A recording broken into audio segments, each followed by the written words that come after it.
the bag work about an apartment 5B. You're now tuned into the Apartment 5B podcast, where we chop it up about hip-hop, R&B, sports, love and life. Hosted by Kill.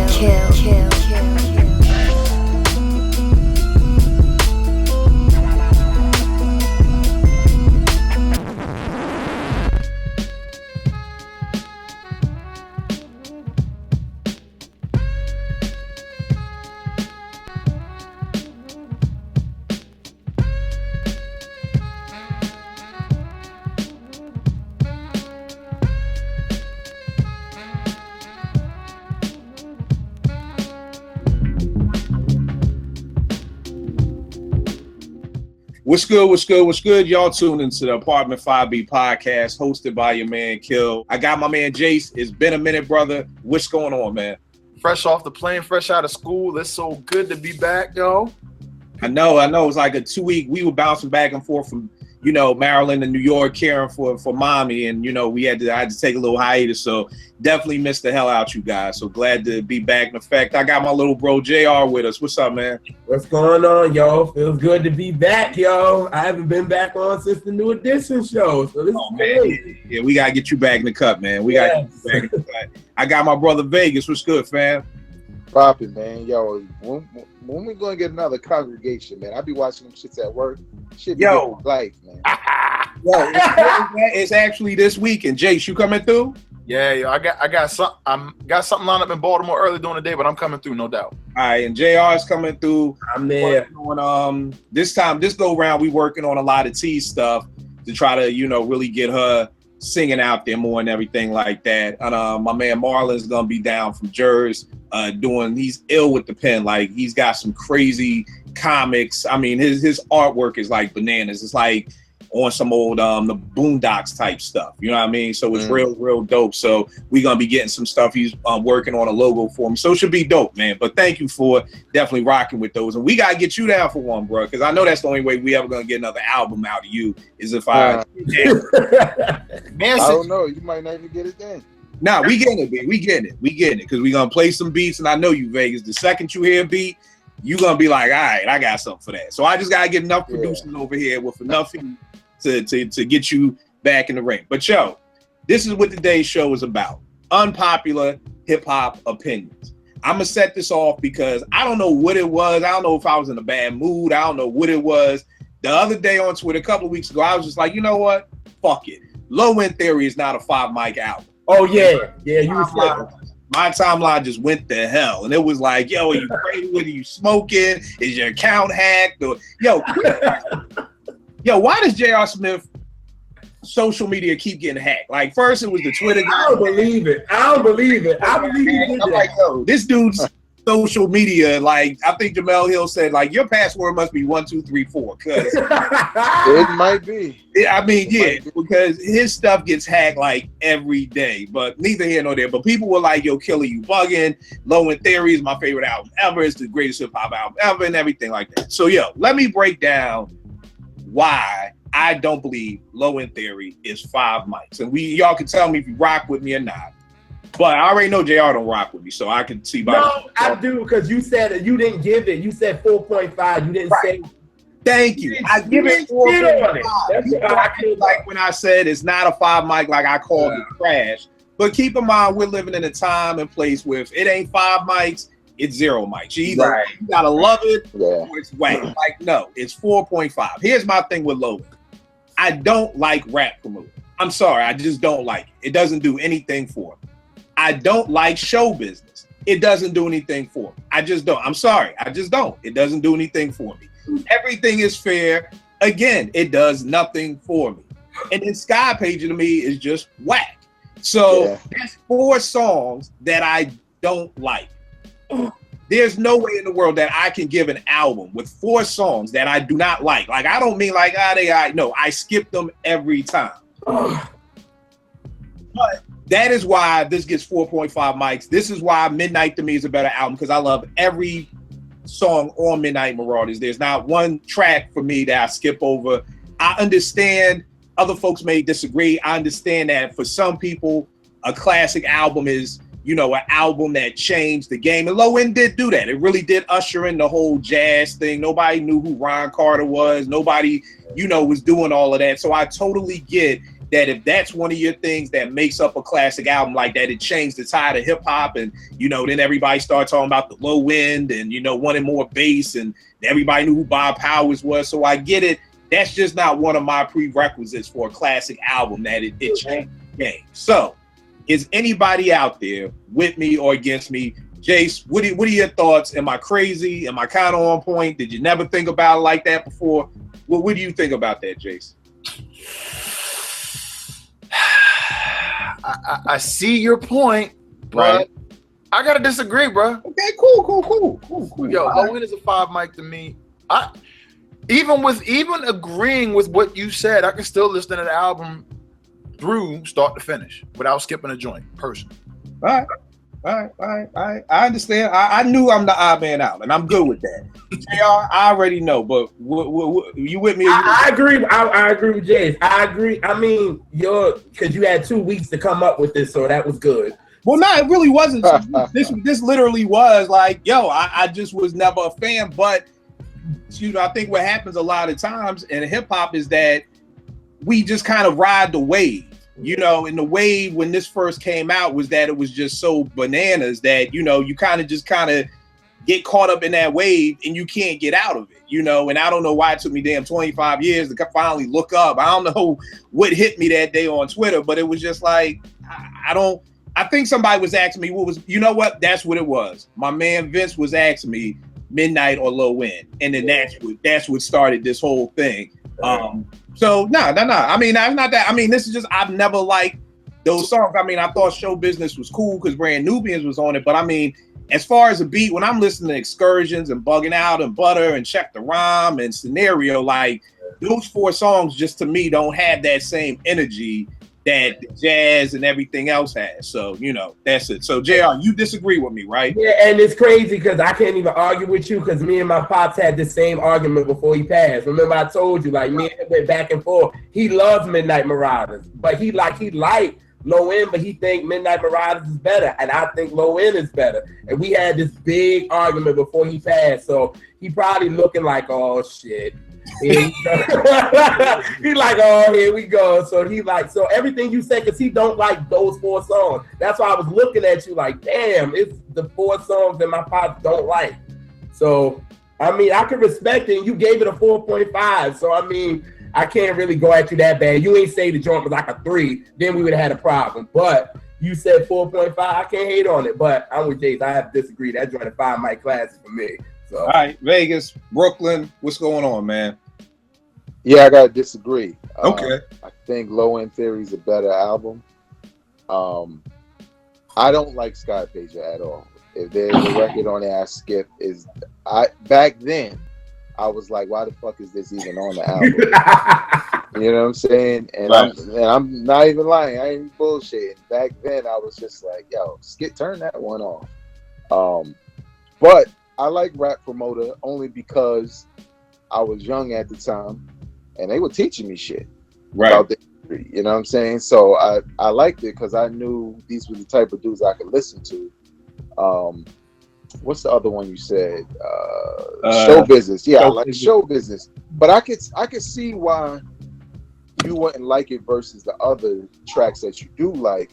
Is because it's almost a whole different vibe when those songs come on. Right. You know it's almost as if you're in one mode with the jazz samples when you're hearing Excursions and, Butter and verses from the Abstract. And it kind of has this one tone, and then these come on and they feel like they interrupt that vibe. So I get it, but I kind of looked at that more as, okay, well, this is a little bit different, but it has to be different because maybe it's a different tone. It kind of fit more with the times also. More than the jazz beats, because the jazz beats was just new shit that we were going crazy for. The only reason why I'm not as high on, I'm probably the reverse of you with Midnight Marauders. I don't feel like that's a classic, but I would give it a 4.5. All right. I feel like Fife was way better on Low in Theory. You know what I'm saying? Not every track, but he for damn sure had the better solo record. Because all that went to Carvel to get a milkshake, I ain't like that shit. That shit out of here. Yeah. Like it was cool. You know what I liked about it? The beat. I thought the beat was hot. You know what I'm saying?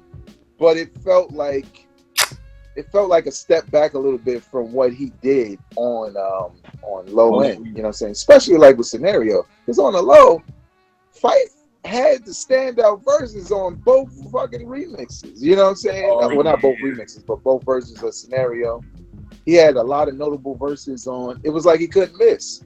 So on Midnight Marauders, he's a little spotty. And I think for me, that's what kind of, and it felt like Q-Tip stepped up on Midnight Marauders more than Phife. So for me, that kind of took some away. But yeah, Low in Theory is probably my favorite Tribe album.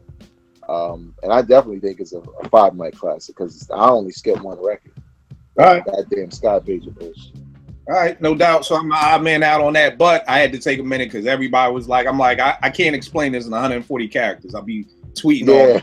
So that's my breakdown for that. They were coming at you, bro. What's crazy about all that, yo, is to me now, especially, Sky Page is actually a standout record because of how out the box it was, and how many dudes that they grown up know what Pager, let alone a Sky Pager was. I mean, true indeed, but I still think it's trash, though. I still think it's trash, though. But I mean, it is out the box, but the out the box ain't a good out the box, you know. So objection overruled. But yeah, I'm overruled anyway, so it's all good. But Jace, what's one of your joints? Unpopular hip hop or R&B, whatever opinion on music. What you got?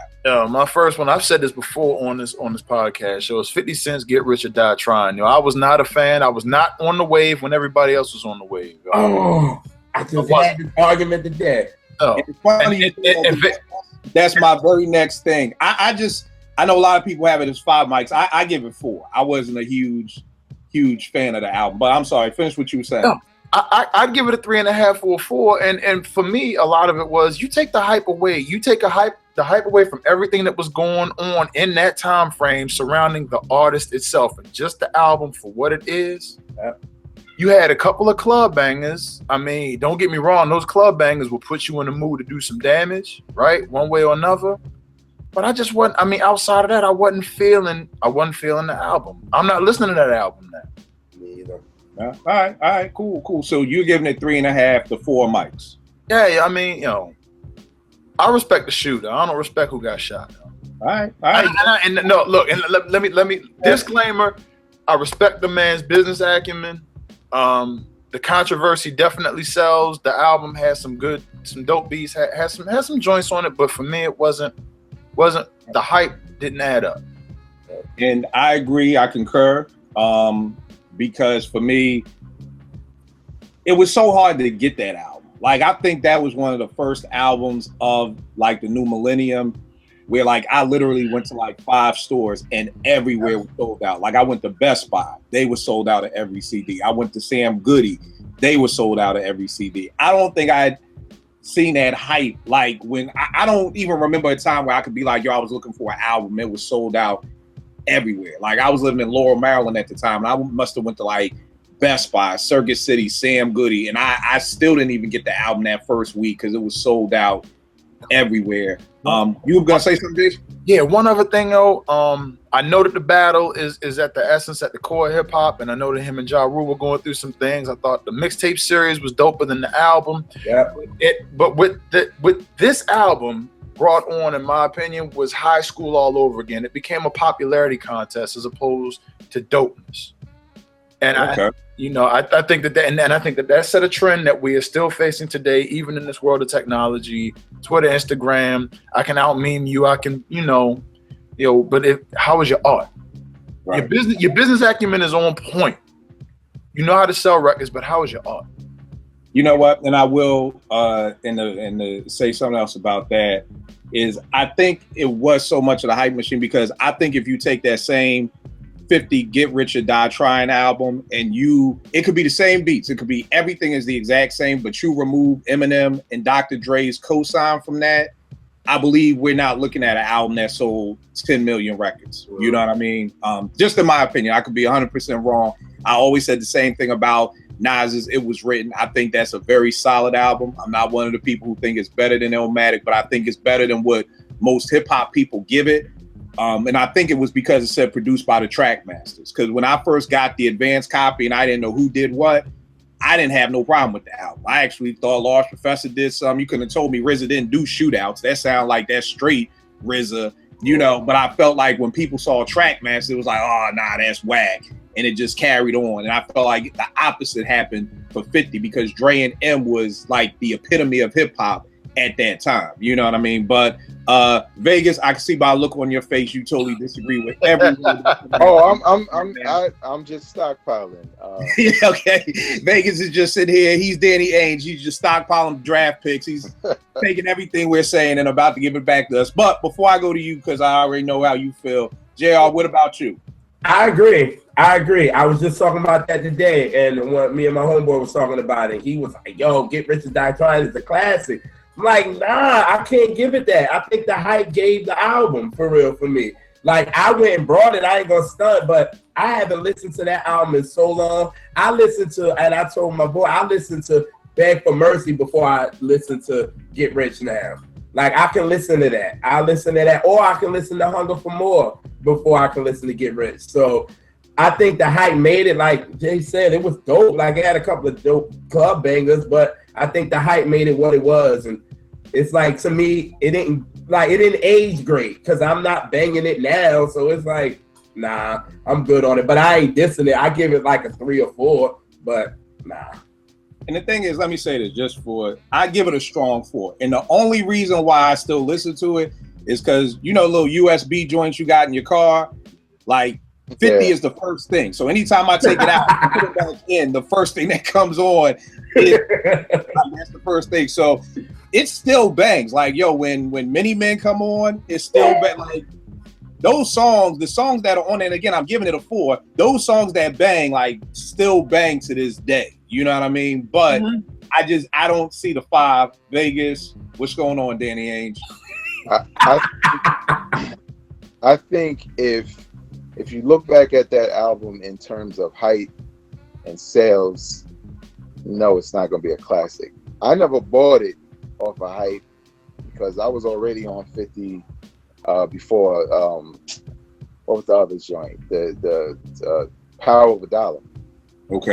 You know what I'm saying? So and the mixtapes furthered that, and I looked at Get Rich or Die Trying as him kind of making it.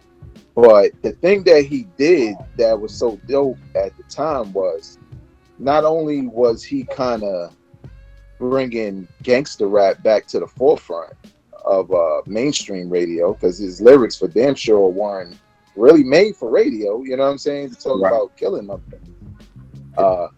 But it was the simple fact that he had the right production, you know what I'm saying, he had the right backing. It was a perfect storm, you know what I'm saying. Right.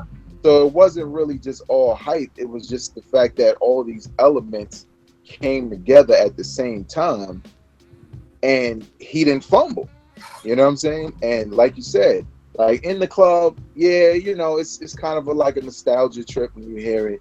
But songs like Back Down, I Know You Like My Style, What Up Gangsta, Many Men, even the 21 Questions joints, he was firing on all cylinders, and the only difference was it was no different from the mixtape.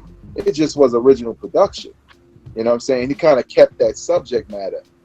I think when people think about classics sometimes, and I think it mainly is, there's not enough meat there to, last the time. You know what I'm saying? Like when we go back and listen to certain classics, there's a lot there that's like when you listen to Illmatic, it feels like 90s New York Timbs, Snow Hoodie, you know what I'm saying? So it feels like a deeper experience, whereas Get Rich or Die Trying was such a commercial success.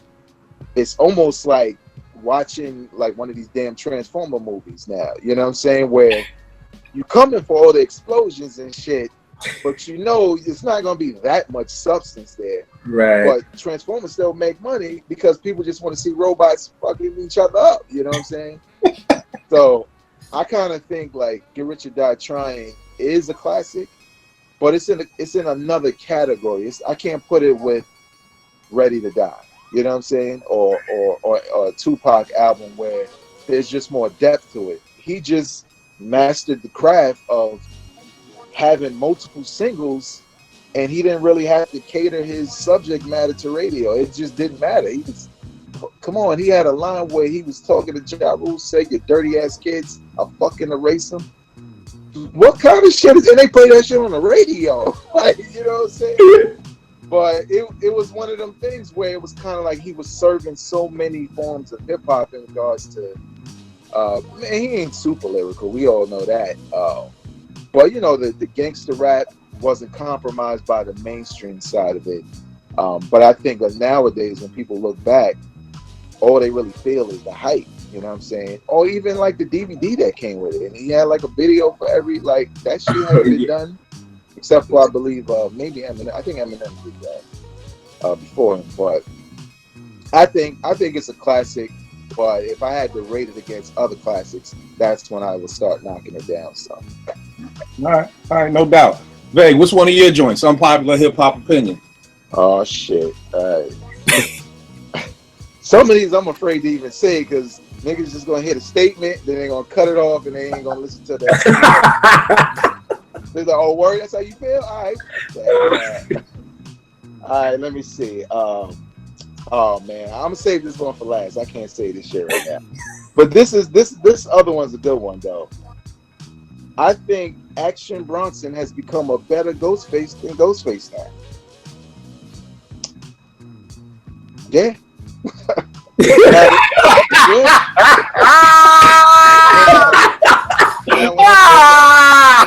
Notice that I said now. I didn't say wow, man, no, man. Don't you know about Papa Wu running up on niggas at funerals and wakes? Well, first of all, I ain't running up on me like that, so let's not get that. Oh my gosh. I'm not a fat white boy from somewhere else. but nah, come on, man. I got Ghostface whole catalog. Again, the only reason why I say that because I'm talking about now. You know what I'm saying? Because when that whole thing went down between him and Ghost, and shout out to Ghost because that video he made with the old school music, putting his foot on the chair, talk, that shit was classic. I loved it. I was rooting for him, but I started looking at that and I was like, all right, I always talk shit about Action Bronson because I'm not big on people biting, especially when you ain't giving credit. But his last album, Mr. Wonderful, that shit was dope. And Ghostface, maybe last 4 albums, I haven't really liked them. And maybe because he's been on more of an experimental joint with, you know, as far as working with producers. I think the only one I did like was 36 Chambers, the one with the mask on the cover. Right. But I started to feel like, damn, is Ghost streak over? You know what I'm saying? Because for me, he didn't come out with nothing whack to me in a while. But I started, like, he had the 2 Andre Young joints. I'm not Andre Young. Who's the dude? The producer. Adrian Young boy. Adrian Young. He had those 2 joints. I listened to him several times. I really didn't like him. I don't know if it was the production. I don't know if it was, well, no, I know what it was. It was supposed to be a story, and I couldn't follow it because of Ghost. It just didn't mesh. And then he had the joint that I kind of like some records. I forget. With the black cover, and I think he had like a flag over his head or whatever. Really didn't care for that. But the 36 Chambers I kind of did, but it was iffy for me as far as what I was used to with Supreme Clientele, Iron Man, and stuff like that. But when I heard that Mr. Wonderful, I'm like, this is a Ghostface album. You know what I'm saying? Production-wise, the cadence, I know it's some biting shit. Trust me, I'm not giving him more credit because he's a fighter. But it was kind of like the thing that I came to Ghost for. And I don't know, maybe some Supreme Clientele 2 will bring that back. was kind of missing from like Ghostface's last 3 or 4 projects. Whereas Action Bronson was doing a good ass imitation of Ghostface to the point where I had to start disregarding the fact that I felt like he was a fighter and enjoying it for what it was, because he was kind of filling that, you know, that void. So again, is Ghostface better to me? Hell yes. But Action Bronson is kind of doing a very good impression of Ghostface right now. All right, let me say this. I can't even really speak on it because I've never heard an Action Bronson entire album. And the reason is because, and it's bad, because y'all know I love Alchemist, and Alchemist produces with this dude.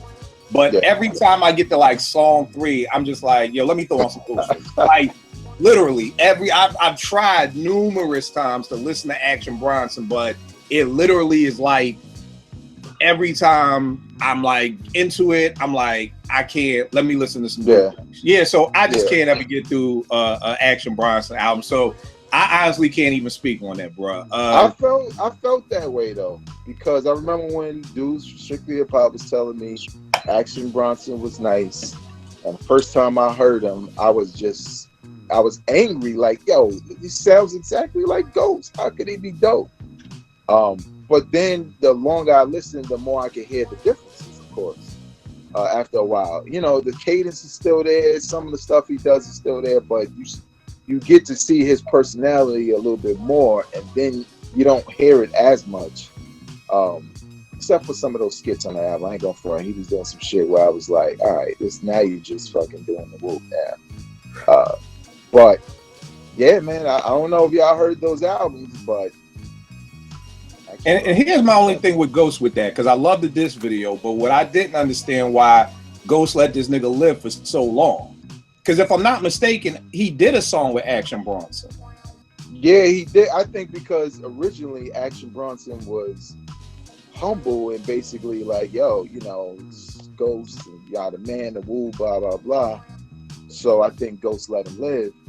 But when Max Kellerman seemingly irritated him on that show when he said, you know, I heard this and I thought it was Ghost. He got irritated and he was like, well, he ain't spit like this no more. And I was and you already knew that the woo don't make this right. It comes in. So yeah. All right. Jace, what you think about that, bro?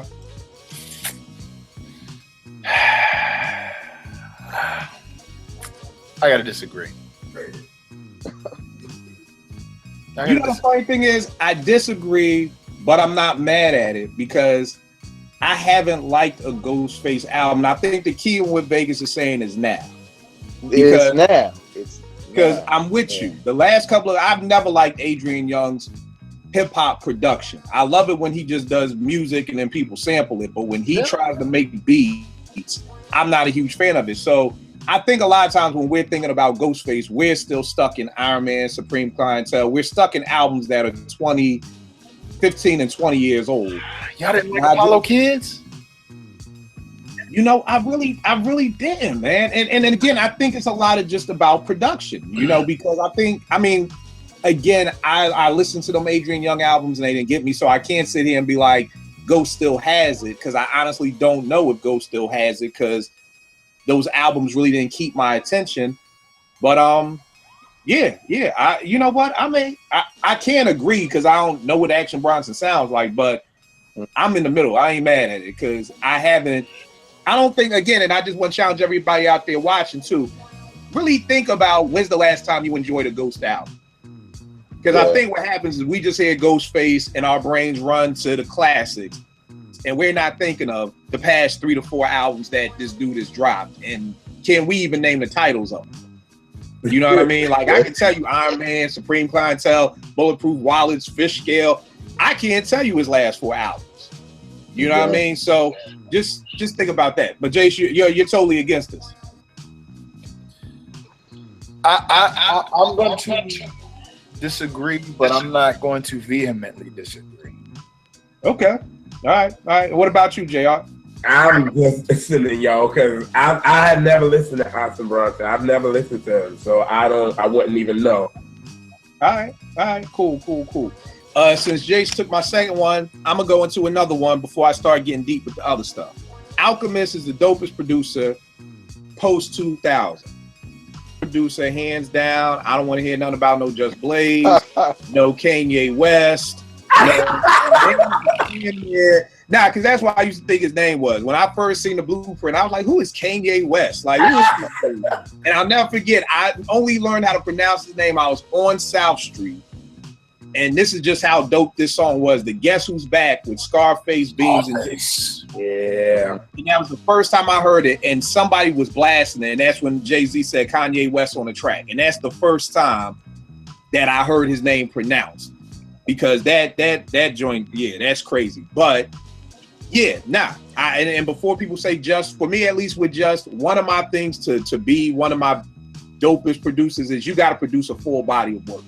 You know, the music I came up with, the era I came in, the era that I came in, you know, cats produced whole albums, you know, and I know he kind of did the bulk of Saigon's album, or he did like 8 tracks, but Saigon's album was like 19, that greatest story he never told. Yeah.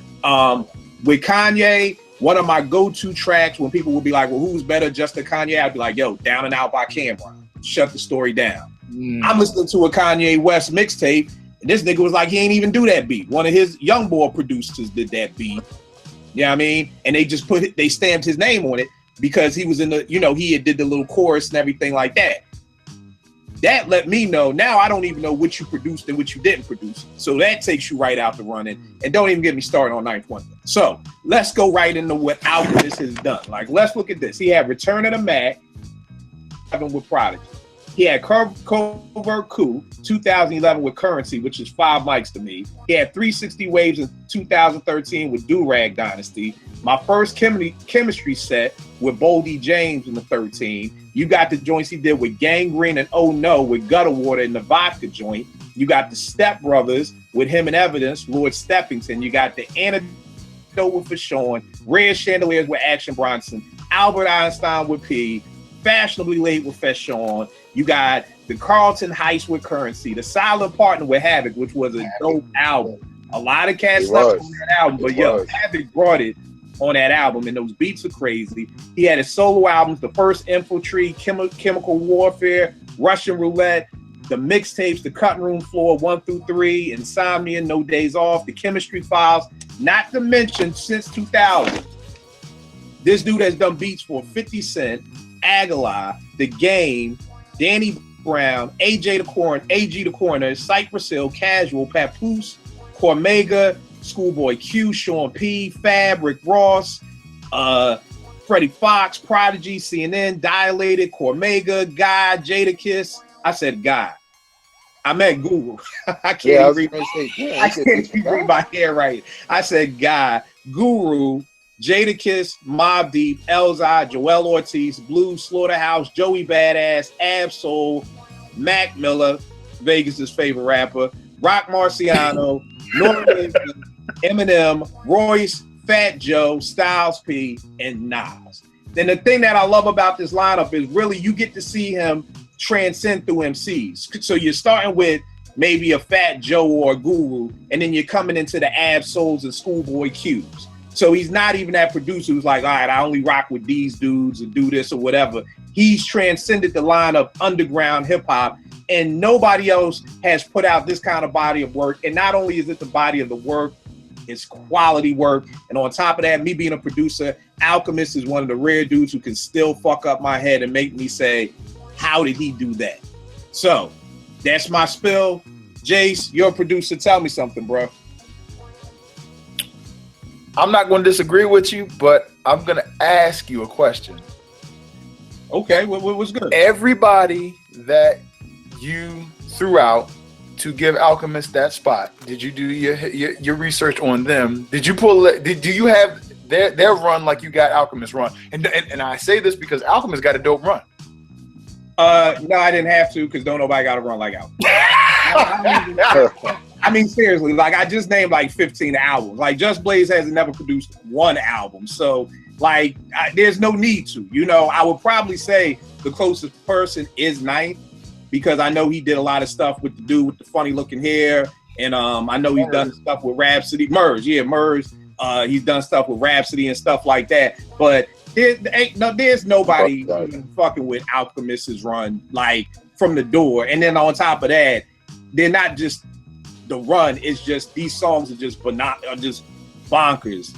You know what I mean? So that's what I would have to say. I did not do the research because I knew ahead of time I didn't have to do the research because nobody was even coming close to this dude's run. I think Just Blaze is an incredible producer who bit Bink style, who can give you songs here and there. You know, he can give you PSA, he can give you Girls, you know, he's gonna give you that, you know, but you know, at the end of the day, I remember reading a Scratch magazine when him and Saigon was talking about recording the greatest story never told, and Saigon was saying how they would argue or disagree about something, and Just would be like, but I produced the blueprint. And then Saigon would be like, all right, so I gotta fall back. And I'm like, really, my nigga, you didn't produce the blueprint. You did produce some big songs on there, but you didn't produce the whole damn album. You know what I mean? Like, don't take anything away from Ye and Bing. You know what I mean? Because the Takeover and joints like that. But yeah, so Jace, you with me or against me, bro? With that, bro, I'm Switzerland. I'm neutral. You neutral? I'm neutral. I can't go against you, or I can't go with you or against you. But and I say that because we've talked offline about this before, man. You made a strong argument. But here's the thing: if you're neutral, then who would you give? Who would you say is in competition with Al? See, and then that brings up another argument, which is criteria, which is a whole nother conversation for another day, bro. And Alchemist, salute Alchemist. Alchemist is one of the dopest producers. Sometimes, and you know what? X that. I'm gonna agree with you because you can have your preferences, but numbers is numbers, and you gave me good numbers. And I can't. But I mean, I'm just wondering offhand, who would you say like, nah, I would give it to this person? I can't answer that question right now. Okay. So I'm agreeing with you, bro.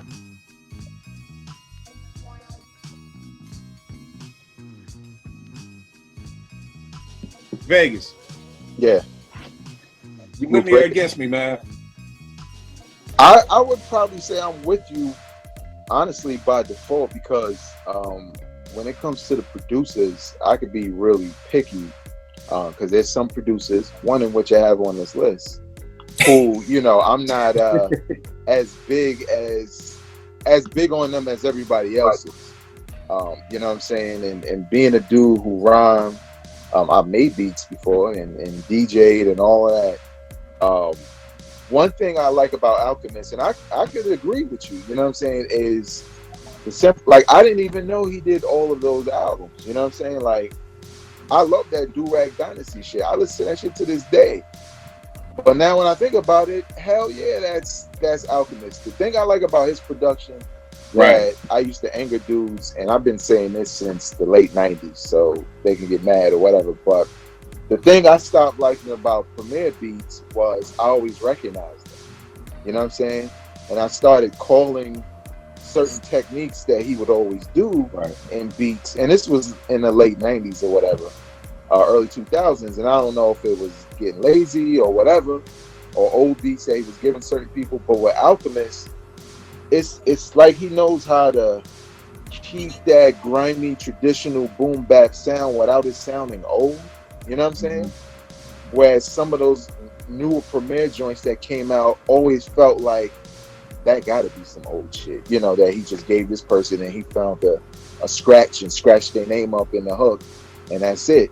But Alchemist, like the Russian roulette shit, I love that album because it's, to me, like, I don't love all the rappers on there, but at the same time, it was just, I couldn't believe that he did that entire album with all that was going on there.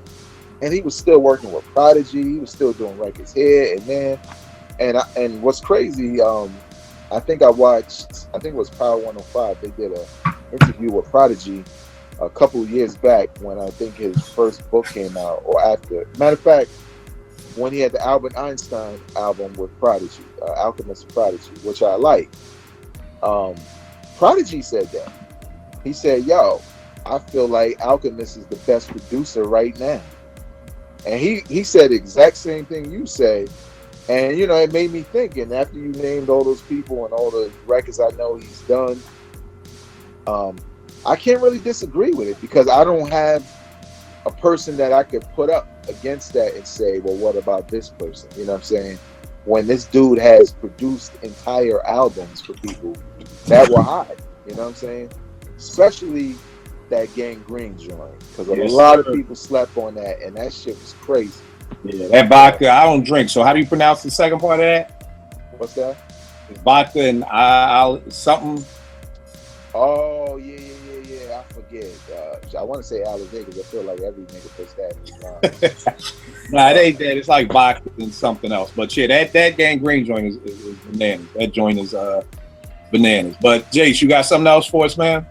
Yeah, since we're going to production route, man, there are a lot of people that for this album, I am not a fan at all of 808s and Heartbreaks. I think it ushered in a whole new sound that is not commensurate with hip hop. It is commensurate with pop culture.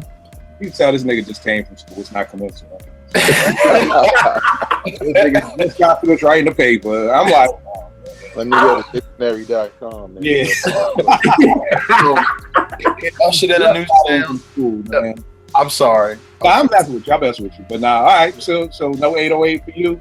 Oh, it ushered in a whole new sound, and I'm not saying that it has to be boom bap, but it's like everybody went 808 crazy, and just because it's got an 808 and it don't make it dope. Yeah, that I wasn't a fan of that album. All right, cool. What about you, JR?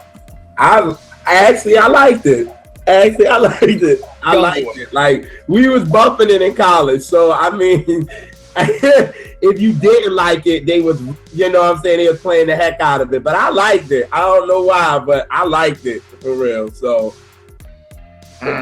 it's not with me. And I mean, I still play it now. So all right, Vay, what you got? I ain't like that shit. Yo, Kill. That album, when I talk to people about Kanye West, I totally forget about that album. That's how I feel about that album. Even more than you. Only because I'm not one of those dudes who, this ain't church, man. In church, you could be in church and not really be able to sing, and people will be like, all right, praise the Lord, amen, all right.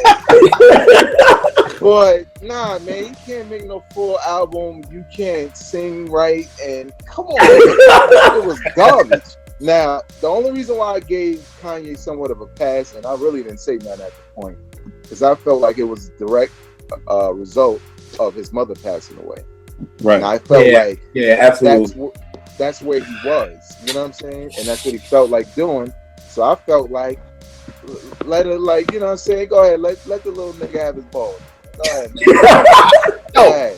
But like next time, don't do this shit again. You had fun? All right.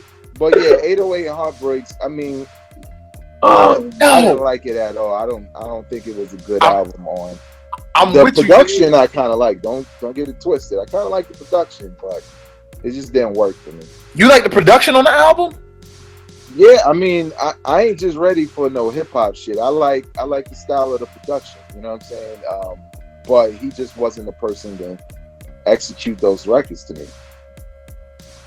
Drake probably would have did a real good job with that shit. That was a Cudi record. That was a Kid Cudi album. Yeah, that's exactly what it sounds like. Yeah.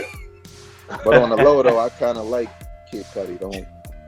And comes Nick dropping jewels. Yo, I ain't gonna hold you, big. I like 808 and Heartbreaks, man. I mean, I ain't gonna hold you. Because here's the thing, man. My biggest thing with music has always been I love when people, and this goes into what we were talking about earlier about how people look at classic albums. One of the things I love about music is when people wear their heart on their sleeve. So as soon as Ye's mother died and they said he's working on that album, I was like, I'm all ears, because I know this is gonna be directly from that. You know what I mean? Like, even though I think it's Heartbreak where he's saying, you know, he's showing his cousin showing him pictures of the kids, and he's like, I'm showing you pictures of my cribs. Like, you know, just like I love the story. I'm with Vegas, the production. I always said, if you had Sade singing over Say You Will, niggas would have been jumping off the fucking roof. Yeah, I mean, so seriously, true story. If Sade was singing over "Say You Will" right now, people will be losing their mind. Now I know it's Jay with auto-tune, but I guess I'm with Vegas. It's like, yo, like you said in church, it's like, let the little nigga sing. Like, just let him sing. No, you know, no, don't let him sing. No, that's part of the problem, yo. Look. Now I'm out of pocket. So everybody started using fucking 808s after that shit, yo. T-Pain did it, and he did it a certain way that was cool. And then everybody, I mean, Kanye kind of just like, because Kanye got, no. Sorry, yo. Well, yo. Ye's going off. Yo, here's the thing. And here's the thing about Ye. And one thing I think Ye is very good at, and people don't probably give him a lot of credit for it, is his songwriting. He's very good at writing hooks. If you've ever seen Ye perform live, he likes to sing, but he can't sing. Maybe I feel Ye because I wish I could sing and I can't. So what he had to do was go to the auto-tune. So he felt like y'all was listening to Old Dirty back in the day when Old Dirty sang, and it was good. I don't know if Old Dirty sang and it was good. I mean, it was funny. It was funny, so it struck with me. It was funny. It worked for what he was doing. Yeah, but this don't work for me. It ain't funny, and I'm not feeling it. I feel you. If you had your taste buds ready for some boom bap and you pop this in, you and hold on. Caveat. Another word. I'm out of school. Look, it wasn't the fact that I was thirsty for boom bap. It just was not what I expected. Now, his follow up to that. All right. Yo, I ain't gonna hold you. Amazing with Young Jeezy was crazy to me. I remember that was a dope cut. I remember playing that, Naomi being a little kid in the back singing It's Amazing. Like, that was a dope joint. Nick, what do you got? 808 and Heartbreaks, you with Nick? I mean, you with Jace or not? I actually like 808s. Man, thank you. Jace, keep in mind, this is the same nigga who likes Electric Circus. Okay, so let's... Yeah, I do. You gotta keep that in mind. But on Electric Circus, I said Common wasn't the right person for that. He wasn't the right person to execute that album. All right. Nick, you on with us now, man. You got an unpopular hip hop opinion for us. We already talked about. We won't even talk about what we already talked about. You got anything for us? The Big L, what I popped off on Twitter. Like to me, he's a very dope rapper, but Lifestyles of the Poor and Dangerous is not a great album. I think his death catapulted it to where people like the one cat on Twitter saying it's top 5 all time. Like, yeah, I'm still trying to do some research on my man. I think he a drug addict because he be saying some real wild shit. So, but he be saying some wild stuff, and I'm like, come on, dog, you got to just be fucking with me, right? Like you just play. All time. Yeah, this dude said Lifestyles of the Rich and Dangerous is a top 5 album of all time. So. That's that right there. See, if that was ESPN, that's enough to get you kicked off the air. You'll lose your job. Exactly. Yeah, you'll be on fire. Your job. So you're going to get invited back to first take after that one. Right. Nah, you're not. You're not coming back after that. I agree with you 100%. I think Big L is an incredible MC, and I said that on Twitter. I just don't think he ever was able. He's one of those MCs who just could never get the album thing right. I don't know if it was the executive producer. He ain't get a lot of chances either, you know what I mean, due to his short life. So I mean, true indeed, but even with the big picture, I mean, you had Pete, and the fact that this dude had some of the dopest producers in hip hop at that time in his crew. I mean, you're NDITC. Yeah. Primo fucks with you. Pete messes with you. I just don't get how he just wasn't able to capture that album. From the time we had OC on a couple of weeks ago, and he said him and L were working on an album. You know, I would have been intrigued by that because now we're talking about a 96, 97 thing. And so I would have definitely been intrigued about that. But I totally agree with you. It's I think we said on Twitter, to me, it's not even a top 25 album of 95. Like of 1995. It's not even top 25. Nah. Yeah. What about you, Vegas? Nah, it's definitely not a top 5 all time. It's not a top 5 of the year it came out. Again, it doesn't mean it was whack, because that is not the truth. But the thing was, I think with the production, it was just underwhelming. You know what I'm saying? Because I think everybody could tell that Big L was nice. Yeah. You know what I'm saying? When they heard him, but it just, the songs weren't great. Some of the hooks weren't great. And sometimes when you got a dude that's really skilled in wordplay, You know, he got to have the right production. He got to have the right songs. You know what I'm saying? You can't just throw a beat at him, have it attack it, and get people to just go crazy, because that shit really that doesn't work on an album. That works on a song here and there. That doesn't work for an album when you're looking for a full experience. You could get some fatigue as a listener. You know what I'm saying? When you just, that's why I like the Slaughterhouse albums. Sometimes I have them.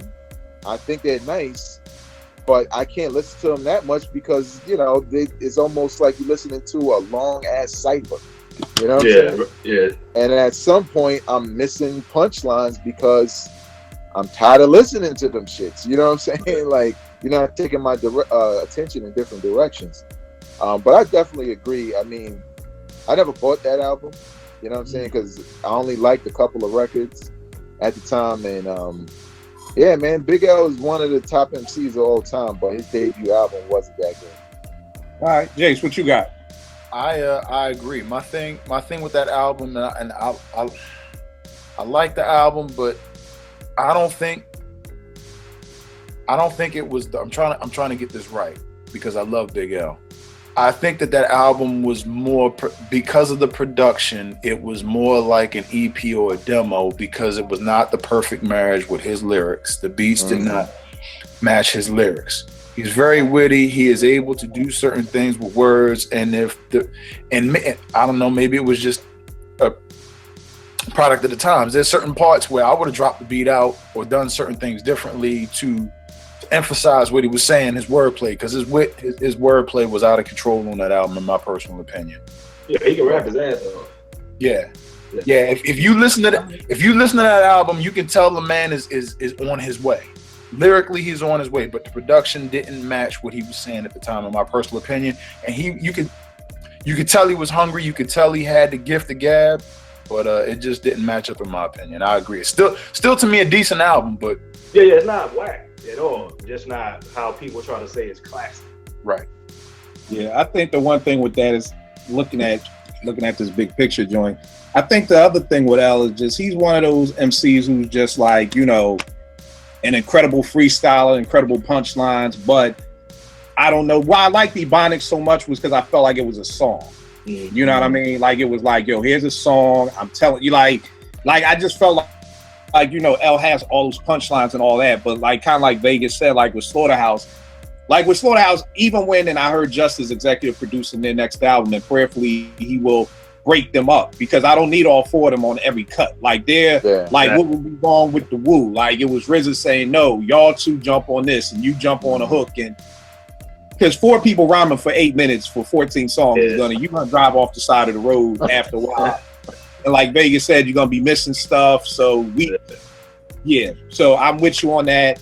Here's one I got for y'all. Oh, quick, before you go, piggyback off that. How did y'all feel about Show and AG's album from that same year, the Goodfellas album? It was cool. I didn't like it as much as I liked what was their first one called Runaway Slave. Oh hell no, Runaway Slave is the shit. Yeah. And the funny thing is the Primo remix to what is that? Yeah, was it Next Level or something like that? Next Level. Yeah. Next Level. To me, so much better than the original that just didn't help it along either. But here I go, Nick. You may like this one, you may disagree. Big Boi has the 3 album run since 2000. Against who? Everybody? I mean, against anybody else. Any other MC that's dropped 3 albums since 2000? Since 2000. To Big Boi. 2017? Nah, man. To 2017. Sir Lucius Left Foot, Vicious Eyes. Kill, I gotta stop you. Those fucking album titles already disqualified. Listen to them shit, man. You gotta say the album title qualifier, man. Come on. Here's the first question, because this is why I realized I gotta do with discussing hip hop. Have you heard all 3 of the albums? I have them. Okay, you have. Yeah. All right, so I'm assuming from you telling me the titles have disqualified them from the door. I'm assuming you're against me from the door. I just like cracking on the titles and shit. Yeah, I know the titles are crazy, but I know Nick was saying before that Kendrick, I think you said, had it. Yeah, I was saying Kendrick has 4, so I don't think it belongs to Big Boi. You don't think it belongs to Big Boi? All right. What about you? What about you, JR? Have you heard the albums? You talking about Big Boi? Big Boys. No. All right, cool. Because I was about to say Ghostface, but nah, his wasn't consecutive. So yeah, I say Kendrick. Kendrick got the best run. All right, what about you, Jace? I haven't heard all the I haven't heard all of them Big Boi's joints. All right, cool. I can respect that. Yeah, but also, I'm not that crazy about Boom Verse right now. I done gave it about several fans. I'm not crazy about it.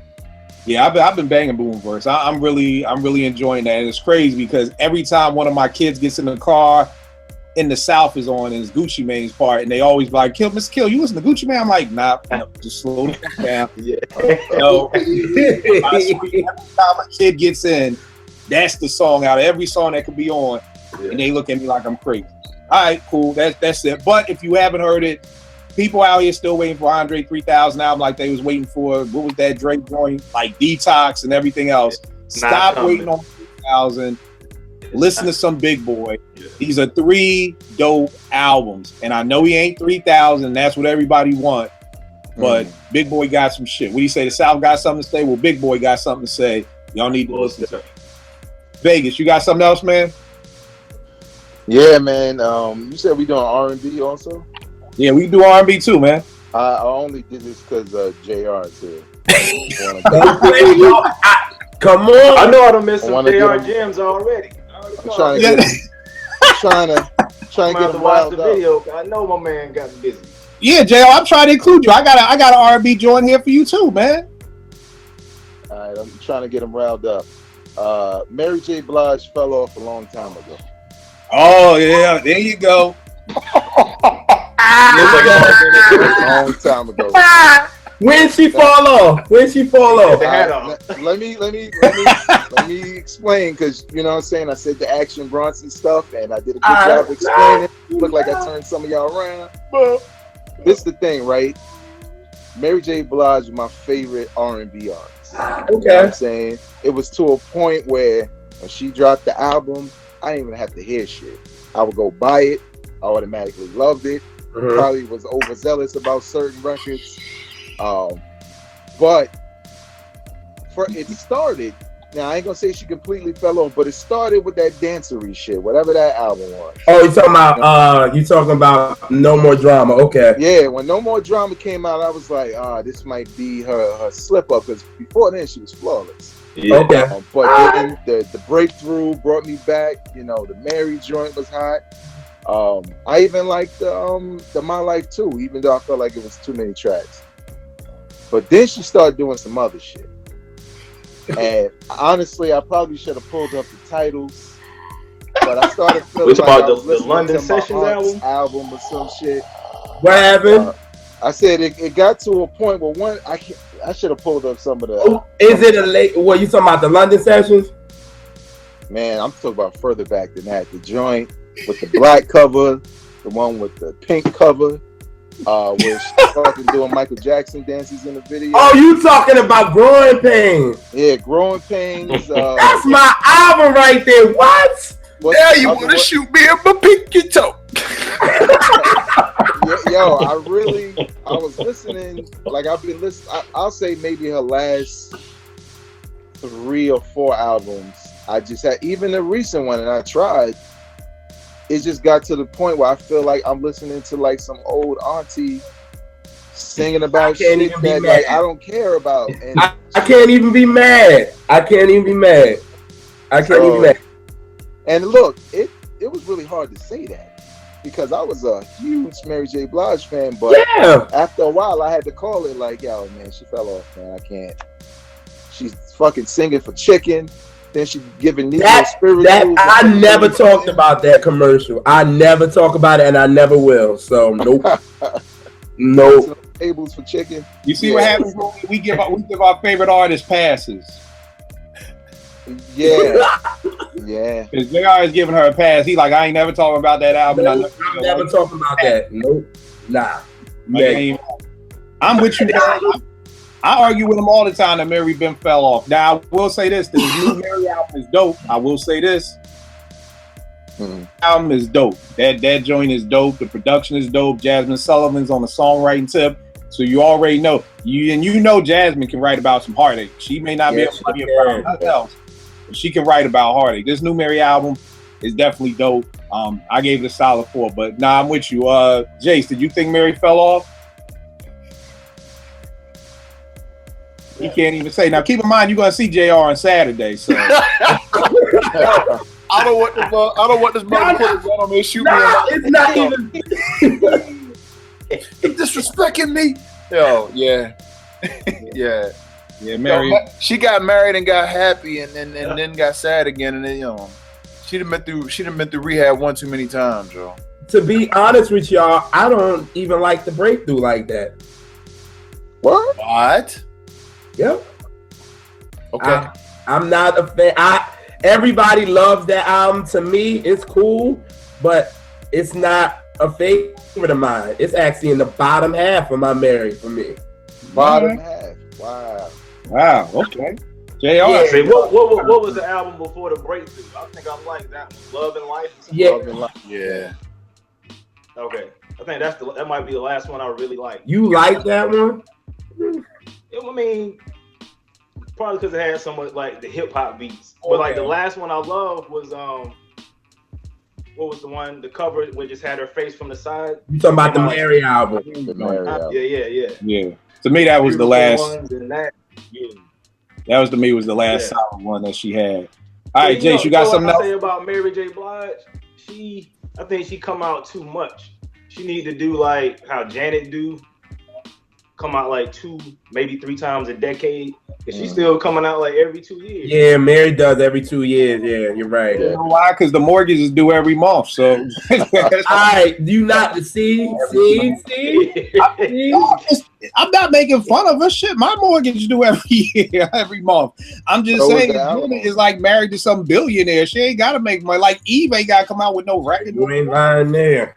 Mary got to come out with records because the rent is due and that divorce she got to pay now too. Yeah, so it is what it is. But Jace, what you got up next for us, man? Well, this might disappoint some of y'all, man, and some of y'all may agree, but it is what it is.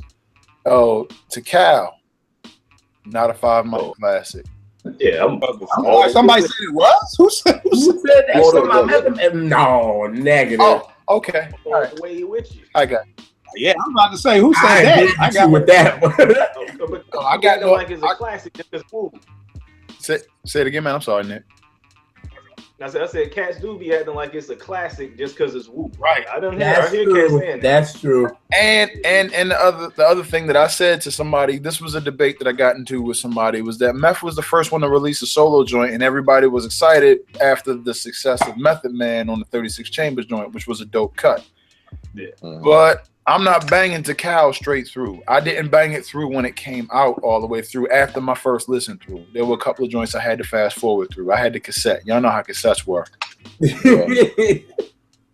Nah, I feel you. I never knew anybody even said that it was a 5-mic album.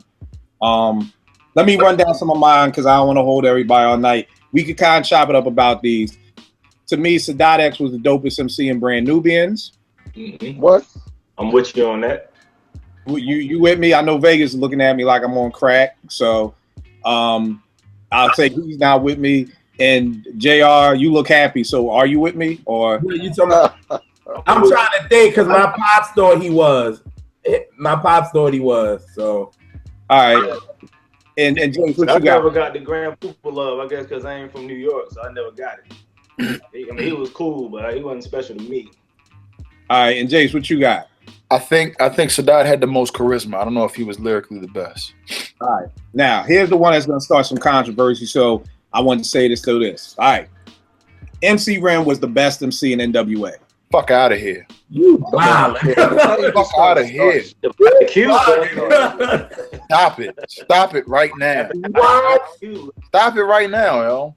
Yo, you like picking fights, Kill. That's what this is. He does. I don't think he believed that himself. I'm trying to play mad scientist right now to see how labs gonna act, how the guinea pigs gonna act in the lab, yo. Stop. Yo, I'm dead serious. Now, I'm not saying that Cube didn't go on to become the better MC in America's Most, but I preferred Ren's rhymes on Straight Outta Compton. I'm not just saying that to start no shit. I prefer. Now again, I will say Cube is the better MC. But when NWA came out, I felt like MC Ren was the best MC in the group. What else do you got, yo? Because everybody disagrees with you.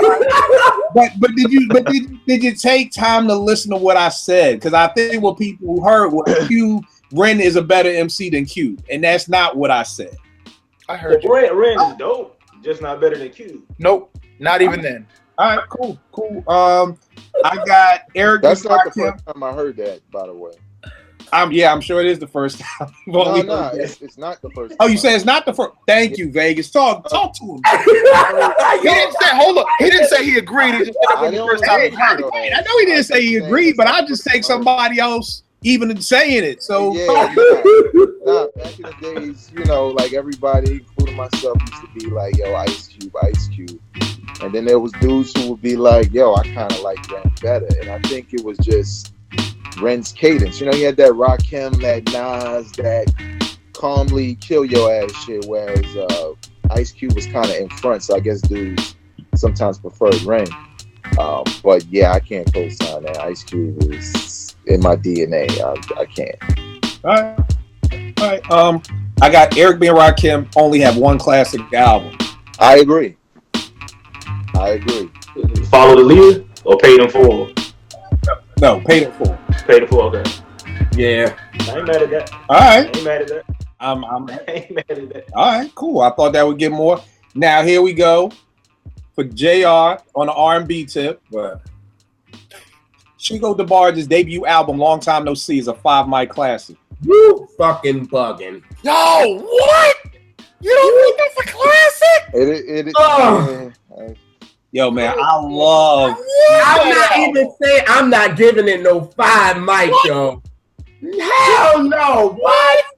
No. I'm like that right now. Right now. Bigamy, yo, Virgin, right. Yo, oh my, yo, you man. know I'm free. I'm coming home. Yeah, come on, when he get out of jail, papers, honey. I'm headed home. That what's going on, Suge? Man, come on. Are you tripping? You know how many babies could have been had by me with that album? Yo, does he take slavery out on you like I do, man? I hated his version of Trouble, man, so bad on that. I hated it. Like I couldn't stand it. Like that? I did not like his version of Trouble, man, at all. I was like, yo, please stop. Like, man, this is Marvin Gaye, your uncle, man. Take the relationship. There's a couple of joints I didn't like on there. There's a couple of joints I didn't like on there. Man, you bugging with I saw him sing that live. Y'all remember Love Dream back in the day? Yeah. Performing that live there, and he sound dope in person, just like he did on that album. All right, well, JR ain't feeling us. JR ain't feeling us. And here's my last one to start some controversy. Joe Budden. Goodbye. Good night. Yo, give him your Twitter information, kill him on your podcast. Good night. Good night, God bless. The trigger word said Joe Budden. Man, y'all really do not like Joe. Yo, all right. Listen to what I'm saying. This really gonna piss y'all off. Joe Budden is a top 3 storyteller of all time. Who's the other 2? That's what I want to know. Who's the other? I really didn't even think that through, but I didn't want to kill it with he's the best one ever. So here we go with the lab. If he's top 3, we need to know who the first 2 are. Yeah. I need to know who you're excluding before we can have this argument. Let's say Nas and Big on the top 2. You said Nas and Big. You said Nas and Big. So we just Nixon Slick Rick off the top. Right. Now here's the thing, and this will go into another unpopular opinion. The nigga had children's story. Like, niggas be acting like Rick had these deep storytelling rhymes. I never got how Slick Rick was just coined the godfather of hip-hop storytelling by children's story. It ain't even that dope of a fucking story. Well, he got 2 others. He got the Davy Crockett joint. Davy Crockett, thank you. So what about The Moment I Feel? The Moment I Feel. The moment I was about to say that. I love, But I just think, like, again, this goes back to that low end shit. I think niggas just rode the wave. Like, somebody said Slick Rick is the best storyteller, and everybody in the world was just like, I guess he is, because that nigga ain't better than Nas storyteller. No, you said the low end thing. Come on, y'all. Really? Children's Story is a dope hip hop story. Children's Story. Dave the dope fiend shooting dope. Like, really? It's a cute story. It's a cute story, but like, yo, the fucking Hilton by Ghostface and Raekwon is 10 times better than that. Yeah, but that's like 13 years later. They had the blueprint to improve on.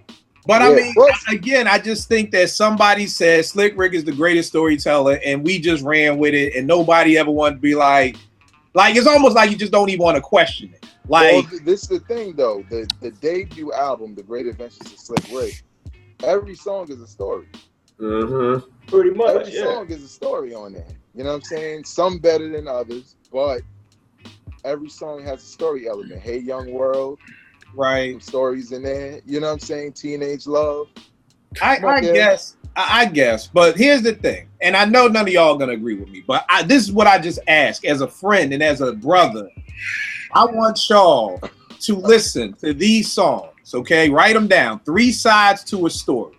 Are they under 5 minutes long? What'd you say? Are they under 5 minutes long?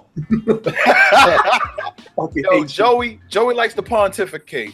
I can't do the 10-minute joint. He had one of his debuts that was like 10 minutes long. I'm like, I can't do it. Yo, come on, Nick. Yo, but I bet you go see Justice League. That's gonna be 2.5 hours. So yeah. A movie's supposed to be 90 minutes, not 2.5 hours. Like, yo, so you don't like the Godfather? You ain't like none of the Godfathers? You ain't like Scarface? I'm not saying it like that. I'm just saying that a movie is supposed to only be 90 minutes. And see, maybe this is the thing. I love Joe because just do this, okay? Just do me this favor, Nick, okay? We've been cool for a long time. Listen past all right. Sides to a story is 7 minutes and 35 seconds. Yes, it is. Okay? Damn, yes, 7 minutes. That's why I laughed, because Joe likes to rap for a long time. Why you gonna get mad at somebody who likes to rap? We like rap, and you rap for a long time. How do we get mad at that? That's like getting mad at the weed man for giving us free weed. Why would you do that? Dude, the beat change up a little bit in one setting. Like he rap too long. We want to rap. Like who gets mad when the game goes to triple overtime? Like, who was really mad when somebody's gonna be to work at 7 o'clock in the morning? You all right. When UConn and Syracuse went to that 6 overtime, after the second overtime, I was like, I gotta go to bed, y'all. Now I was like, nah, fuck, I wake up. Who won? I'm like, it ain't a 4th overtime. So I understand. So yes. Story. Listen to that. He has a song called I Couldn't Help It. Listen to that. He has a song called Secrets. And Nick, I'm gonna really have to buy you something to listen to this. Who Killed Hip Hop? Because it's 15 minutes, okay? I might have to listen to that in 3 sessions, like 5 minutes apiece.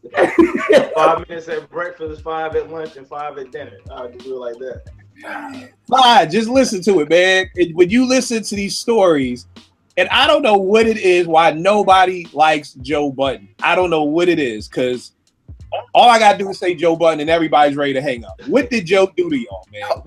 I like him. Yo, not even on the home. I like Joe, yo. I do. All right. So that was the last thing I had. That was my shut him down. And we already kind of talked about, to me, Royce is the dopest MC walking the planet right now. I don't think nobody's messing with Royce. After this bar exam and Prime and Trust the Shooter and Layers. Again, I'm not talking about his beat selection, but listen to that bar exam. That dude is in a whole, I don't even know what zone he's in right now. He's just doing something else. So that's all I got. Vague, you got anything else, bro? I don't even want to say these shits if I can't, explain them. No. Explain them. Please do. I'm all ears. I just wrote down a whole bunch. Some just for controversy's sake. I think Death Certificate is better than America's Most Wanted. A lot of people don't agree with that, but I think it is. Jay Dilla isn't the greatest producer of all time. Oh, no. No. But you know why I say that? Because I don't grade him on his technique. I grade him if this novice doesn't know, and if they got memorable beats that they now. So in some cases they don't know Jay Dilla did them, and I get that. But I just think that there are other, and I can't say who's the greatest, but I think a lot of people grade him on his technique, which he's probably the greatest when it comes to that. But as far as memorable beats that's like hip hop pillars in the game, he does it. People don't. Sometimes they don't even know he did them. You know I know what you're saying. I know what you're saying. You know what I'm saying? So it's hard to just put him above dudes who not off of any industry machine or no shit, but just had a beat that touched everybody, not just producers, right, not just rappers, not just people in the know. So I don't always say, he is the greatest of all time, but he is definitely. I probably put him in my top 5 because messing with y'all, I learned a lot about what he did technique wise and stuff like that. So I definitely bump him up. But I'm just not one of those dudes to say that. I think Ja Rule had the best verse on that Murdergram joint with DMX and Jay-Z. That's not a popular opinion. I got the lyrics going through my head now. I know he's Ja Rule. I know who it's coming from. He snapped. But the shit he's saying is fucking hard. Pause. I got to take a pass because I never heard Murdergram. You never heard Murdergram? I heard it before. You never heard Murdergram? That was on the streets of watching sound. Yeah, that's when you know what? Yeah, I did hear it. I just don't. All of them got busy on it. Don't get me wrong. All of them got busy on it. But a lot of times when I hear it, and I hear Ja Rule part, I'm just like, his shit is just crazier. You know what I'm saying? He's Ja Rule, so people just. He can rap though. Exactly. He just started doing that pop stuff, so people don't give him his crap. Exactly. He can rap. And what happened with 50? So now it's like, we can't like you, but his shit was crazy. Yeah. All 3 of them. I'm sorry, Vic. Go ahead. No, go ahead. I don't want to move on. But what you was gonna say? I hear your reasons why you think people slept on Ja Rule on that cut, but X just closed it. That's what I was gonna say. X closed it on that cut, All of them got their thing off, but X just shut it down at the end, His cadence, his delivery. Yeah. Sorry. No, it's no problem. What else? I got a couple more. Some people said this already, but Kanye has better bars on Watch the Throne than Jay-Z. Though he respects more. Lauryn Hill might be a little overrated as MC. Now, when I say that, I only say that because she didn't rhyme very long. You know what I'm saying? And when you start looking at her against MCs as a whole, and especially against female MCs, at least the ones that write their shit, she just kind of stood out outside of Prize, who was completely whack, and Wyclef, who sometimes is underrated as an MC. I agree with that. You know what I'm saying? So we just kind of honed in, me, myself, we honed in on Lauryn like she's fucking dope. She need to leave those niggas. But a lot of times I'll throw her name out there as being the best, but she don't really have enough for me to say that versus other female MCs to really say that she's the greatest of all time. So that's what I mean by underrated. Doesn't mean she's whack or was ever whack, because Lost Ones is crazy. Yeah. The best rapper. Yo, it's funny you said that because one of my joints was going to be Rod Digger is a better female MC than Lauryn Hill. I agree, but I think again, we get to this point where because of what she represented when she came out and her album and all of that, we feel like we're taking a lot away by saying shit like that. We feel like we're saying she's whack, but we're not. We're just saying, how can we rank her above some of these other individuals who put in this amount of work? Right. When you start looking at her, it's verses on Fuji records, and then it's Lost Ones, and maybe another record here, but it's not enough for me to put her over other people. 2 more. Jay-Z's second album wasn't whack to me. It had some whack records. I agree. It had some whack. Volume 1 was dope. Volume 1 was dope. Yes. Yeah, it had some. Don't get me wrong. It had some like Sunshine with some whack shit. Yeah. But it did have Where I'm From. Yes. Crack Game. Yep. I mean, it had some joints on there. You Must Love Me. You Must Love Me. Yeah, it had some shit on there. Streets is Watching. And it felt like for a minute people were saying like, oh yeah, that's the whack one. And I was like, man, it wasn't whack when it came out. Friend of Foe Part 2?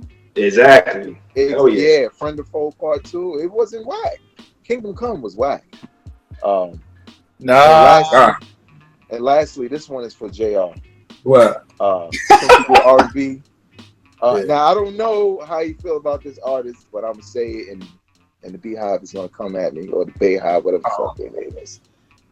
Beyonce bit a lot of female singers to create her solo career. Agreed. Now, hear me on this, right? Because I got names. I don't just put shit out there. Don't get me wrong. First album was crazy, right? And we knew her from Destiny's Child. But prior to Beyonce's solo career, right? Y'all remember A. Marie? Yes. Yeah. Yeah, A. Marie. One thing. Her out. If you heard the album, she was kind of like the second coming of Mary J on a low. Kind of that Queen of Hip Hop soul vibe. Beyonce put out records that was JR's face. I was with you. I was with you, dog. With you, and then he went. I want to say all you gotta do. Because don't get me wrong, all I had to give joint was dope. Like that album is dope. Her and Rich created a classic. Yeah, but see, my point is she set the blueprint for Beyonce's solo records. You know what I'm saying? Those types of records. The joint she did with Jay-Z, they had the same vibe. Because that shit wasn't happening with Destiny's Child. That shit came after A. Marie. Yeah. Also came after some of what J-Lo was doing at the time, which was in that same lane and somewhat the style of the dancing and shit like that was Shakira. And then she wound up working with her. Some of the look was Shakira-ish. And more recently, she be biting over some Rihanna shit. Oh, hell yeah. You know what I'm saying? It's obvious. It's quite obvious. Now, again, Beyonce is still Beyonce. She still do her. She's still the queen. The some of that queen shit, I be putting an asterisk up there because I be like, nah, let me put this next to your name because just with your husband with his fucking taking people rhymes, both of y'all asterisks. Because, you know what I'm saying? It's not that Beyonce's whack or that she bit off of everything, because that's not true. But she saw the wave and she just jumped on it. And you saw what happened to A. Marie. Nobody cared anymore. Nobody cared no more. Exactly. Like, yeah. But yeah, man. So that was it for me. But, you know what? We gotta do a show about because I never understood why artists allow, and you know what, Grab talked about it a little bit once, but why artists leave their producer. Like, you know, I know with A. Marie and Rich, I think they were dating and then I guess they broke up and then she got married or whatever. But, you know, then there's always that A. Marie is back with Rich. Because to be honest, I think that's the only way I even want to hear another A. Marie album is if she gets back with Rich. Or why did Genuine stop messing with Timbaland? Or like, I never understand why people move away from that. What Grab was saying was just as black people, we're like more like if we don't like each other, we can't do business, you know, because I'm always like, white people do it all the time, you know, and Grab was just saying like, you know, as black folk, he just believed we're more personable. So it's like, I can't do this music with you. I can't share this vibe with you if we're not vibing together. But that's one of the next shows I want to do, just on how, like, you know, Brand Nubians broke up and then nobody's solo album does what they want. By the time they get back together, we don't care no more. Because like now, if A. Marie and Rich got back together, I'd probably like, I don't even care no more. You know, it's always too late. Like there's never like Brand Nubians broke up in 92 and then they came back and got back together in 95. It's like they break up in 92 and then they want to come back in 2005 and do a reunion album and just don't nobody care anymore. Yeah. Real quick, if this is just for everybody or anybody who wants to answer it, based on what Vegas said, if you had to put 3 female MCs and let them battle it out for that crown, who is it going to be? Lauryn Hill and 2 other people. Who fighting? Rod Digger's in there. That's one. yeah, definitely in there. Rod Digger and MC Light for me. Who you got, Vegas? You put it out there. I got to ask you, definitely. Well, Kill, MC Light can't have Milk D write her rhymes though. Oh, Milk D ain't right. MC Light rhymes. MC Light sound better than Milk D. Like we gotta upgrade, man. That's how ghostwriting works. Sometimes the ugly nigga ain't the one. Sometimes the rapper can rap it better. Yo, man, look, you know what we gonna do, man. This is what I need to do with all female MCs, because I don't know. I know that LL wrote the first part of Self-Destruction. We got to find out who wrote what for who, because back in the day, Queen Latifah supposedly wrote her rhymes. Light wrote her rhymes. We knew Salt and Pepper, Herbie was doing that. Yeah. But with MC Light, I need in Vegas. I know you got your ear to the street. You like MC Light on the Public Enemy night of Living Basshead. You like PETV. I need you ear to the street and get Light. You from Brooklyn? Find her in the Planet and get her to admit that she ain't writing no rhyme. I need some proof of this. And in Vegas is always the ghostwriting, kill your dream. To tell you and while y'all doing that, find out if anybody ghostwriting for Rhapsody, because I got her in it. Yeah, okay. I don't think anybody ghostwriting for Rhapsody. Hello. You know. Yeah, the bad part about that is I'm not the biggest Rhapsody fan, so it really don't shock me that she doesn't have a ghostwriter. I mean, no, I'm not dissing her. I'm just saying that, yo, when I hear her, there's just never anything that makes me want to be like, yo, I want to hear more. Like, you know what I mean? Like, that's just it. Like, I'm not saying she's whack. Again, I feel like this whole show is like asterisks. We're not saying it's whack. But I'm not saying she's whack. I'm just saying that when I hear her, I'm never like, oh, damn, like, I want to hear more of her. Like, it's actually this chick down with a Chance the Rapper named No Name out of Chicago, who I actually like. In hearing her, I'm like, okay, let me hear more. I think it's just like Rhapsody voice. She kind of has that mannish voice that just doesn't do it for me. Like I said about Bahamadia, that's what you talking about. Like I like what you said about Bahamadia. It's like, you know, her voice just don't do it for me. But Nick, you got any more, bro? I know you's coming in from the draft party, so you got any more for us? Nah, the only one. Did y'all do the Nas debate yet? Nah. What Nas debate would that be? It was written better than Illmatic. Oh no, hell no, it ain't better. I mean, we did talk about it was written over Illmatic. It was written, but here you go, and this is what we always go back to when we did a show on this. How old are you, Nick? I was 15 when Illmatic dropped. I was 17 when it was written dropped. I'm right, old enough. Yo, he always go there. Hold on, Kill. I know what you're saying. I got a disclaimer for you, Kill.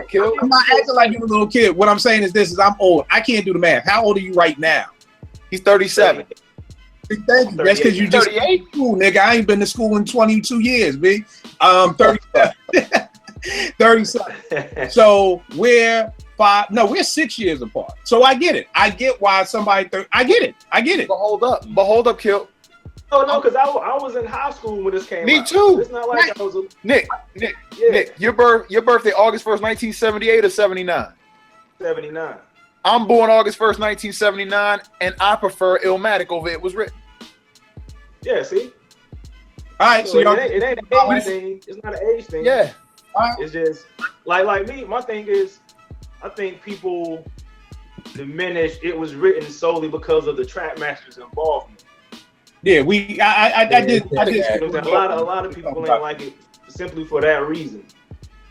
No, I totally agree with you. And the only thing that I was bringing up age is because I know a lot of people who feel that way. Well, most people who I met who said It Was Written was better than Illmatic, they're under 40. So I wasn't saying that like as no diss thing. I was just saying that most people who say that, it's almost like whenever I'm with somebody and they be like, yo, Kobe Bryant is the best basketball player ever, they're under 35.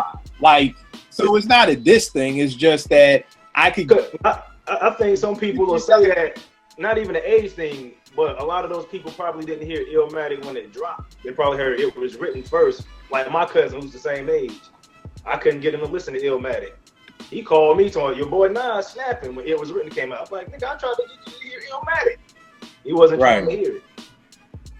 Right. So yeah, like if people didn't hear Illmatic first, a lot of them will say It Was Written is better. And you know what? That's a good point too. I never thought about who would hear it first, but is that an age thing too? Because most hip hop heads who were young, who were old enough, definitely heard Illmatic. Like, I don't really know anybody who heard It Was Written First. I do. Over Illmatic, who was always a hip hop head and who was my age. I ain't gonna say a hip hop head, because like in the South, like I said, a lot of stuff from the North, East Coast didn't get no play in the South. Like you had to, like EPMD got play because they had them funk samples, so it wasn't like typical New York stuff. So they got played in the South. Like certain cats got played in the South. Nas did, like Mobb Deep, they got more play in the South than Nas. Yeah, and it's funny because I was talking with somebody on Twitter the other day, and I said age and region plays a huge factor in hip hop and what people like, because most of the time growing up talking hip hop, you're talking with people on your block. So you're talking with people who are in the same region, and 9 times out it's in the same age group. Now that we're on social media, there are times I was talking to this one dude and he's in Brazil. You know what I'm saying? So it's kind of like, oh snap, like, yo, homie, you really in Brazil. Like, you know, so, and the cat I was talking to was from Florida. So I think he was saying Aquemini was the best hip hop album ever. And he's from that same cat. It might be the same cat that said, No. It ain't dude. Nah. But the fact that dude is younger than me and he's from the South, I'm like, I could get that, because the more I talk to Nick, I understand what didn't get played in the South. I always thought no matter where you were, Nas, all that East Coast stuff got love. So it wasn't until I met Nick and he's schooling me like, nah, Atlanta ain't really bang with, you know, Nas and them like that. I didn't know. You know what I mean? You just assume being in Philly that everybody is playing the stuff. So, you know, I definitely think age and region does definitely play a part in everything and what you hear and what you think. Yeah. All right, so I think we probably pissed enough people off tonight. And everything like that. Jace, give them all your information where they could get at you for all the hate mail and everything, because I don't want this shit coming to me. I want you to designate who you're sending these hated tweets to. Vegas, let me tell you something about married people. They're crazy. They're crazy as hell. So just let them know they coming for you, bro, because they gonna come. They got killed. I remember. I don't give a shit. I don't know what Kill said. I'm a fan. I'm a fan of Mary, and I got kicked out of a group because of that video. Oh, what? Yo, I'm telling you, I thought Mary may have the biggest stands in the world. I really think after that situation, it was bad. Ed was calling on my phone, joking, talking about, I'm gonna kill you, nigga. Voicemails like that, like on life after death, like we gonna kill you. Yeah, the biggest shit. All right, James, what's all your stuff, bro? I'm gonna give y'all my wife's. No, look, it's J Tyler 0801 on IG, or on Twitter it's at JERIKTYLER. Happy belated Father's Day to all the real men out there, and Kill. Salute to you, brother, for creating this platform, keeping it going strong, bringing good people together to talk, bring good energy to the table outside of tonight. Yeah, outside of tonight. Good looking, bro. JR, give them all the stuff, bro. Music Soul Nick on Twitter, Instagram, Junior's World of Soul. Check me out.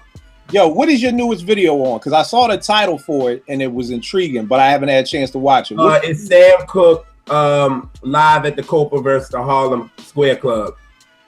Okay. And that's Sam Cooke at both of them? Yeah. Okay, they're live albums. Yeah. All right, cool. Because I did a favorite, because I hate when people on Twitter be like their favorite is the best. Sometimes that's not true. So I picked those 2 albums to try to say, because one of them are my favorite, but one of them is the best. So all right. I'm telling y'all need to get schooled on some R&B soul stuff. That's your dude right there. Yeah, and this is my disclaimer. Mary will never fall off. Y'all can go to the next one. Okay. Anybody who says they will never discuss a chicken eating commercial, I will never discuss that. No, Mary will never fall off. I love her, all that. So I thought Faith was your baby mother. She is, but Mary is my favorite artist of all time. So nah. All right, cool. Nick, give them all your stuff, bro.